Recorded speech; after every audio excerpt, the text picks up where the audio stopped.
Hello and welcome to No Rest for the Weekend, where we go behind the scenes and talk to the creators of independent entertainment. I'm Jason Godbey, and in June, we got the chance to go to the Soho International Film Festival, and my colleague Ilaria Malvezzi and I had the chance to talk to some of the filmmakers and stars behind this year's films. One such filmmaker, you'll remember from a previous episode, was Jeremiah Kipp. He was there with his short film Entanglement, and Ilaria had the chance to talk to him about that film and some of his upcoming projects.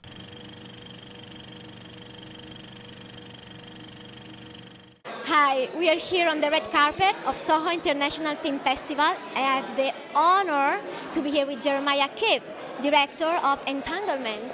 Hi. Hi, Ilaria. Well, the honor is mine. It's wonderful to be interviewed by you. Oh my God, I love him. He's my favorite ever. So you're here with Entanglement. Can you tell us about the film? Absolutely. Well, Entanglement is, those Craigslist dates that just don't go right? Well, it's not a comedy. It's like things go really south on this one. So it's called Entanglement because I think with human relationships, love is the most important thing that there is.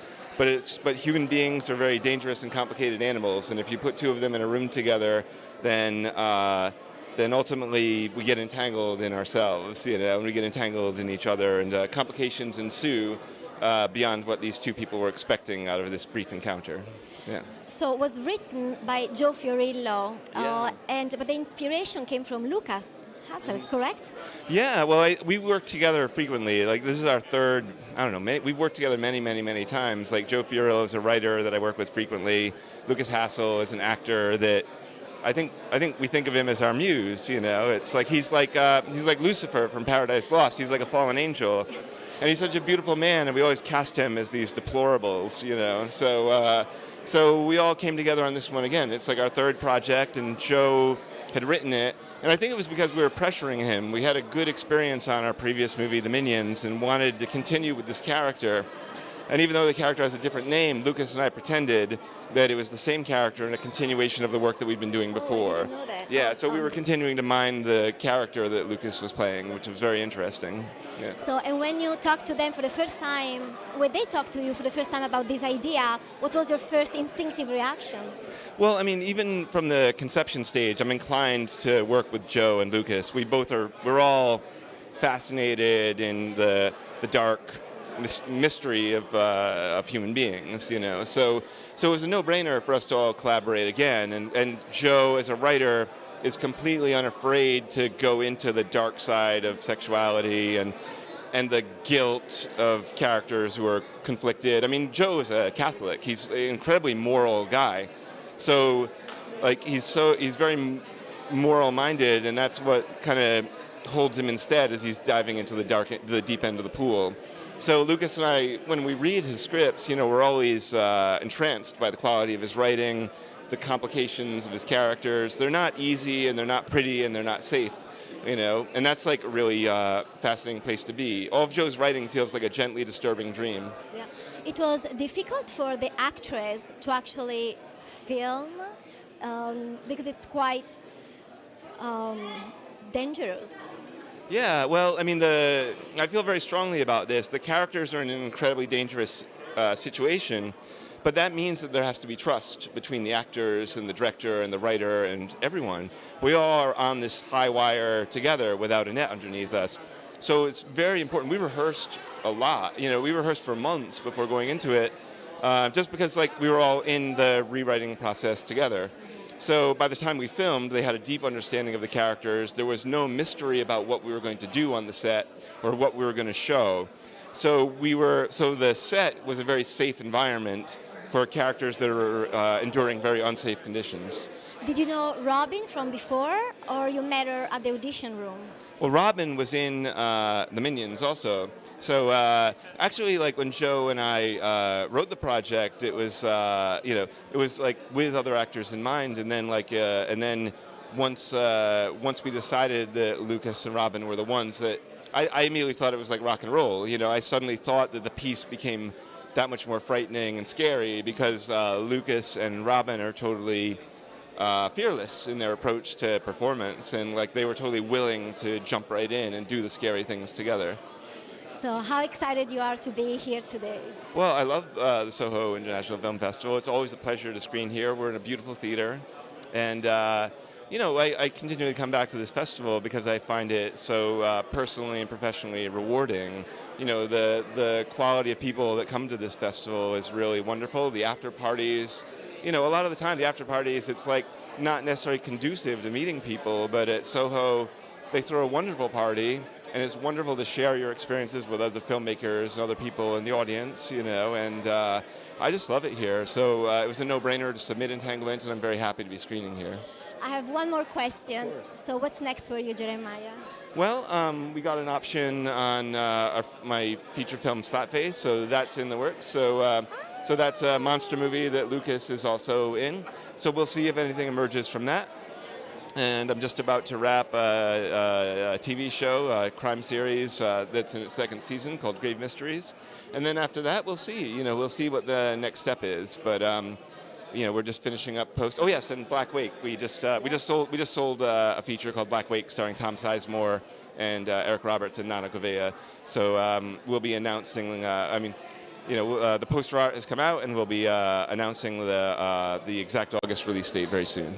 Congratulations, and I love you. Oh, I love you too. Thank you so much for speaking to me, Ilaria. It was a pleasure. Thank you. We're here with Jeremiah Kipp at Soho International Film Festival. Ciao. Another film making its debut at the Soho International Film Festival was Diminuendo, which stars the late Richard Hatch, Walter Koenig, and newcomer Chloe Dykstra. It was directed by Adrian Stewart, and I had a chance to talk to Adrian on the red carpet. Hi, it's Jason Godbey from No Rest for the Weekend, and I am here on the red carpet of Soho International Film Festival with Adrian Stewart, the director of Diminuendo, which premiered here last night at the festival. How do you feel to be here? It's been fantastic. This has been a great weekend. This is a great festival. We've had an amazing time. Give us a little. Give me like the synopsis of the movie, or give me like the log line. Give me the Hollywood log line for the pitch of the movie. So if you imagine that it's the future, the very near future, and we've got completely lifelike, realistic robots that don't necessarily think. They're not AI, but it's a toy that you can program to use and to think and to move and to do whatever you want to do with. And a company starts licensing the life rights of dead celebrities to do that. Our movie is about a director who gets hired to direct the movie of his dead girlfriend's life, who killed herself 9 years earlier, starring a robot that replicates her. And over the course of the movie, he becomes obsessed with the machine that replicates her and becomes convinced that she's really in there. I saw the movie last night. I liked it. I thought... my first thought was, why would somebody do this? Like, when he's in that place, I'm like, why would somebody take this assignment? But I think you answered it well. Is he's desperate, right? He's kind of at the end of his rope in the beginning of the movie. It actually wasn't that, and that was a big talking point, is how... Why would somebody take this job? Well, why does he take that job? Right. At what point does he decide that he's going to do it? As he says in the movie, when he finds out what the job is going to be, he says, I'm only taking the meeting so I can tell them to go F themselves. I mean, I'm not, he's not interested in doing it. He already knows he's not going to do it. The problem is that then the life doll, as they're called, walks in the room, and it's her. He's seen her again now. She's right there. He just saw her alive. How can he walk away from that? He can't help himself. He can't help himself. He has to do it because it's Cello. She's there. He saw her. So how can he not do it then? And if anybody's going to do it, exactly, it's got to be him. So in this movie, we've got Richard Hatch, Walter Koenig, and a newcomer, Chloe Dykstra. So this is Richard Hatch's last film. He goes to some interesting places in this movie. He's sort of a tortured soul. How, working with him, how did you get him to that place, or how did he get to that place?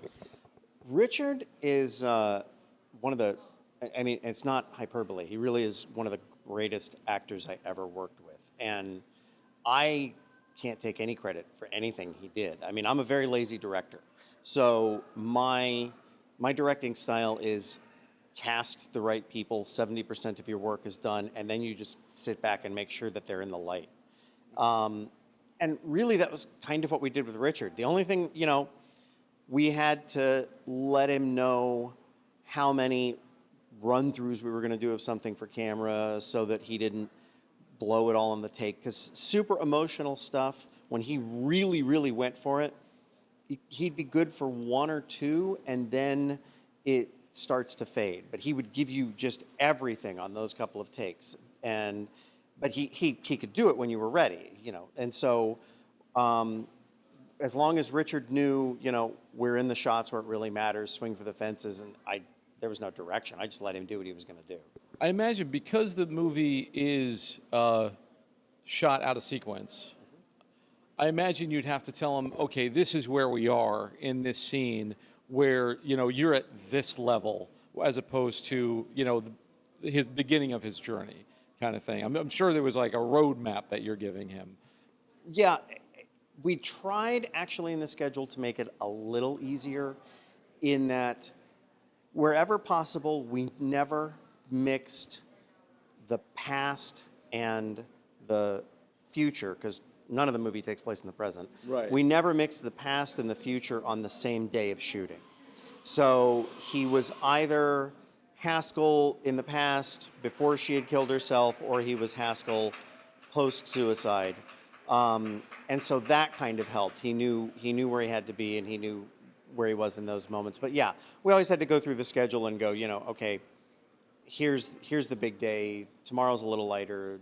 Then, sort of ramp it. So you have Chloe Dykstra, who's playing cello. What's the last name? Cello Shea. Cello Shea, which sounds like a total Hollywood name. It's very appropriate.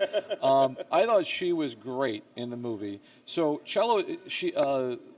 Chloe is playing essentially a dual role because she's playing cello, the real cello, the movie star, and then she's playing the robot version of cello. Right.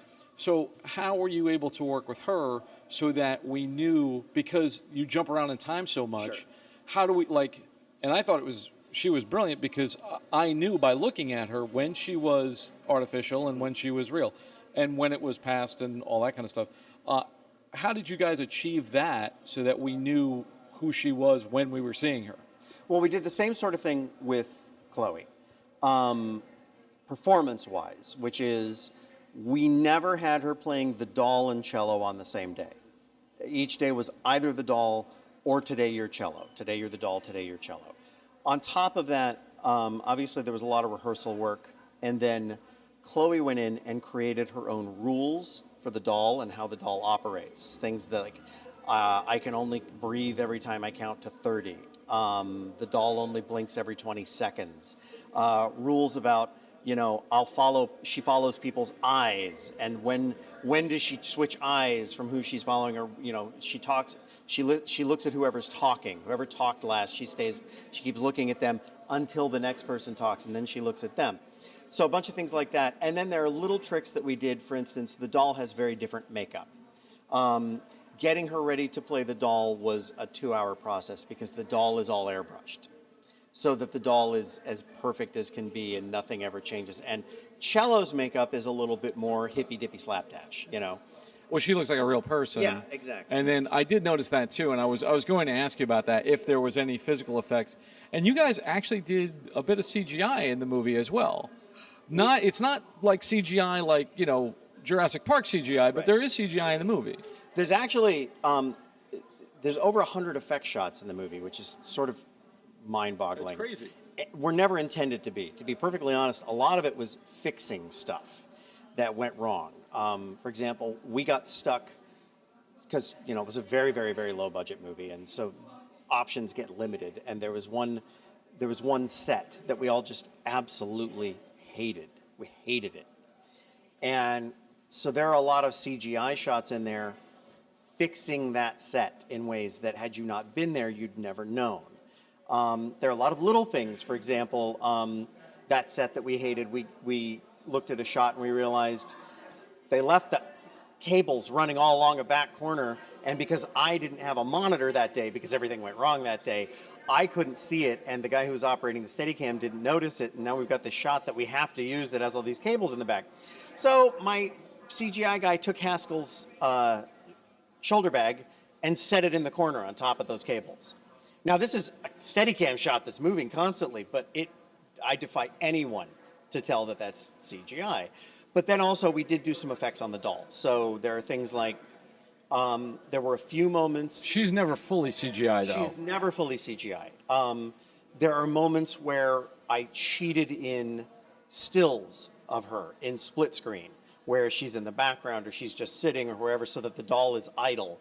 And so the doll literally isn't moving. Everybody else is alive around her. The doll is completely still. There were also moments where we erased some of her blinks. That just dramatically, I didn't want the doll blinking there, and Chloe had a blink there. And rather than go back and reshoot it, I realized I could just take those out. People don't realize how hard it is to just sit and not blink for an extended period of time. It's really tough, especially when people are shouting at you or you're turning or you're watching people and you're looking or whatever.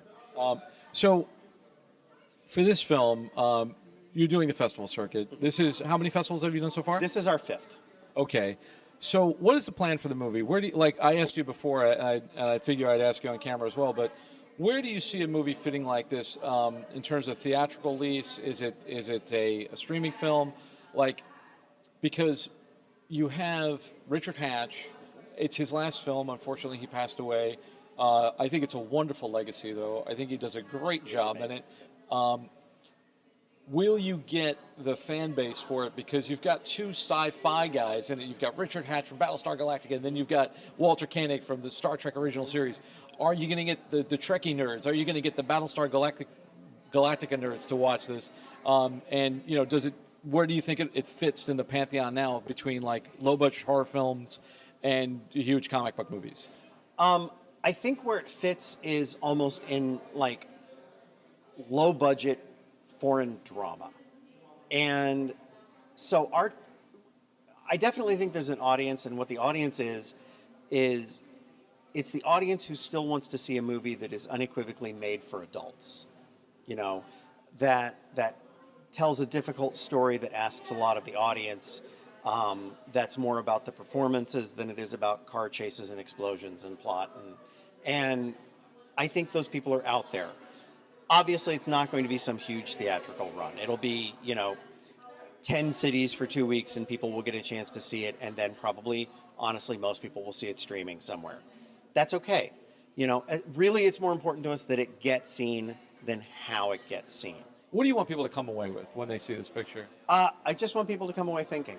We've had a lot of people ask a lot of questions about what happens after the movie, and, does the doll think? Does the doll not think? Does this, does that? And my answer is, I don't know. What do you think? That's not my job to tell you that.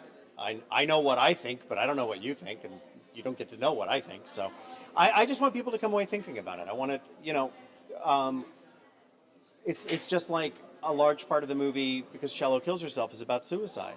And people have asked us, do you feel like you're glorifying suicide? And I said, no, I feel like we're telling a story about suicide. I don't think it glorifies it. I mean, would hope not, but you never know. I mean, theoretically, suicide is one of those, I've been told now, I've had it explained to me, that suicide is one of those conversations that by having it, you glorify it. And I thought, well, okay, screw that, we're making a movie. If this is the story I'm telling the story the way that we think we need to tell the story, and people can decide what they want. And if people argue about it, then great. Adrian, thanks so much for coming. And is there anything that you want to say in terms of where people can find the movie? Where is it coming to another film festival soon? Where can people see this thing? There's nothing I can confirm right now. We're definitely going to be in more festivals. I can't confirm any of them yet. The movie will be being distributed in some form probably before the end of the year. We'll know what it is. The best place to watch is diminuendomovie.com, which is the website, and news will be there as we're able to give it. Great. Diminuendomovie.com. Adrian Stewart is the director, and we're here on the red carpet Soho International Film Festival. It's all about independent film. That's what the show is about. Thank you so much for joining us, and thank you, man. Thank you. Appreciate it. Thanks. That's all the time we have for today. Thank you again for taking this trip down the rabbit hole. For more episodes of No Rest for the Weekend, you can always find them on our website, btrp.nyc/podcast. You can also find us on Anchor, iTunes, Stitcher, Google Play, and all the places that you listen to podcasts. Please remember to like, rate, subscribe, share, and all that good stuff that you do on the internet. I would like to thank Ilaria Malvezzi, Jeremiah Kipp, and Adrian Stewart for joining us. For Behind the Robert Productions, I'm Jason Godbey. Thanks for joining us, and we'll see you next time.